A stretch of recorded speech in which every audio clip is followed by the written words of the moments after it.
Hello and welcome back to the Nasty Metal British channel here at YouTube. So, for the fourth and last Metaltober 2019 album of the week themed episode, what other album to pick or to spotlight for this last Metaltober 2019 album of the week episode? Well, it goes to Bomber from Motörhead. What? Yes. Even though it's not a horror-themed album, however, the reason is because of, by the time I'm recording this, or by the time you see this, actually, well, it actually reached its 40th anniversary, which of course was just yesterday, which was the 27th, and just so cool, because of course this was was Motörhead's third full-length album, pretty much sandwiched right in between the band's two pretty much behemoth albums, that being Overkill and of course the mighty Ace of Spades, which we'll definitely get to Ace of Spades at some time. But, of course, this year, of course, Overkill also was 40 years old, and that was many months ago, and I almost planned on doing a Album of the Week spotlight on the classic album Overkill, but I just didn't get to it, and I was very lazy. But here, I couldn't, at least I couldn't not be lazy and not do a Album of the Week spotlight on such, I would say, is definitely a classic album still by Motörhead. Bomber, I think, definitely contains some of my favorite Motörhead tracks, and I think it's definitely a underrated album for sure. It's definitely the transition from the more slightly, it's still somewhat punk-infused or heavy rock and roll of Overkill, but it's got that very heavy metallic bite that you would definitely get on Ace of Spades. Definitely has that more whiskey-fueled, soaked, almost very bluesy, slightly early speed metal of Ace of Spades. You definitely kind of hear that on this album, especially with tracks such as either Dead Men Tell No Tales, Sharpshooter, Poison, and Stone Dead Forever, and of course the song All the Aces and Bomber. Of course, Bomber is definitely by far one of Motörhead's classic tracks, alongside songs such as Overkill and their eponymous, self-titled song that is Motörhead, and of course Ace of Spades and Iron Fists. It's right next to those tracks, or even the Hammer. It's just right next to such those songs. But Bomber definitely does have plenty of deep cuts.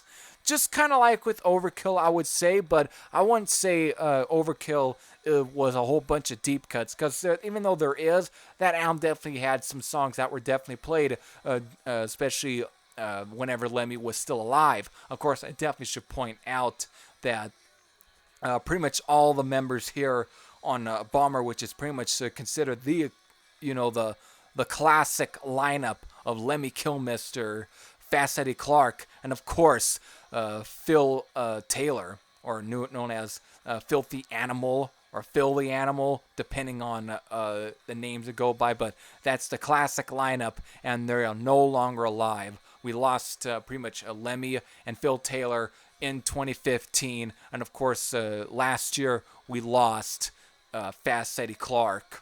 So it's definitely it's rather haunting when listening to some of these classic Motörhead albums and just going on the page and then just finding out and just seeing just R.I.P., R.I.P., R.I.P. on the Metal Archives, and it just definitely leaves you pretty much dead set in your seat, staring a bit. But it definitely doesn't take away the enjoyment of definitely some of these albums. But I definitely just wanted to throw it out there. But let's definitely get in. Bomber definitely has plenty of deep cuts. One being Lawman, Sweet Revenge, Sharpshooter, Poison, All the Aces, and Talking Head. Of course, I'm leaving out one song, that's Step Down. This might be the very first... actually, I guess you really can say it's one of the first... full Motörhead songs with Fast Eddie Clarke doing all of the vocals. I know he did some vocal duties on, or was it duet duties with Lemmy on their cover of ZZ Top's Beer Drinkers and Hellraisers on the EP. It was titled The Beer Drinkers and Hellraisers EP. I was like released, was it 77, 78, around that time. Of course, kind of being repackaged, 2 years later, or at least a year later, in the wake and the hype of such their monolith album, that being Ace of Spades.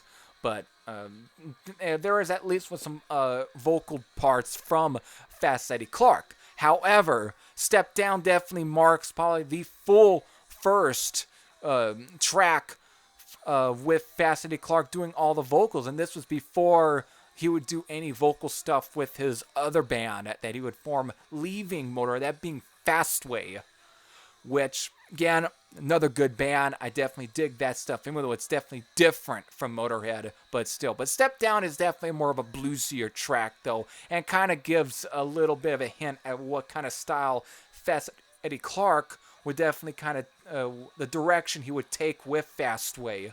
But still, it's nothing also far off from Motorhead. I mean, there are plenty of bluesy songs. I mean, Motorhead was pretty much just a very raw, vicious take. Their sound was a very raw, vicious take on that sort of rhythm and blues kind of sound. It's just, again, just amped up with the attitude of punk, but still has that almost like metallic delivery from, let's say, either at times maybe AC/DC, or even, what else I could probably kind of compare? Maybe what, I really can't completely compare, but it definitely has that kind of feel.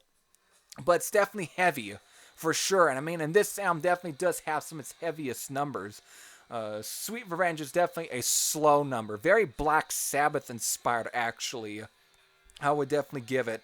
But it's definitely also one of the darker songs from them. But still, this album has plenty of very, hard and heavy classics. Like, again, like Dead Men Tell No Tales. A track that I would definitely consider a classic Motorhead tune. But, of course, Stone Dead Forever and Bomber are definitely two of the album's pretty much biggest tracks. Stone Dead Forever would later be covered by Metallica, which, again, should know about that. But still, there's been plenty. Of course, Bomber was also covered by Girls' School, and definitely another classic new wave of British heavy metal band. So all in all, 10 songs, and released on October 27th of October, and released in 1979, 40 years later. Damn, an anniversary. It's definitely, I would say, is very deserving of some appreciation. I think it's definitely a classic album. It's just, the fact is, this album definitely gets shadowed due to it being sandwiched in between the band's two huge releases, that being Overkill and Ace of Spades. I know maybe at the time Overkill might have not been considered much of a classic, but over years, due to the massive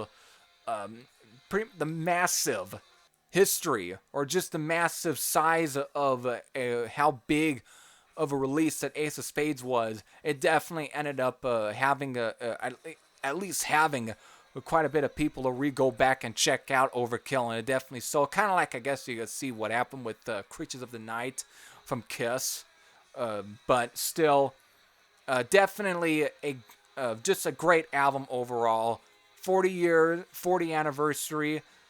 Just definitely massive, especially for a band that sadly will never ever see another new release from. Will never ever see step foot on a stage in front of people ever again. It's just, it's definitely quite haunting. Either way, it's sad, but again, a legacy was definitely left. So here, definitely amazing. So with that, classic album, I hope you all enjoy. Definitely, this is probably going to inspire you again to probably pull out your copies of Bomber and put that baby on the turntable and let them, and turn that, just turn the speakers up, turn that volume up, and just let it roll, let it play on, and just enjoy. So with that, I hope you all enjoyed, and I hope you all have a fantastic Halloween. So with that, I hope you all enjoyed this month of Metaltober. So until then, This is Heavy Pratchett Sam out, and I'll see you all later. Take care, everyone.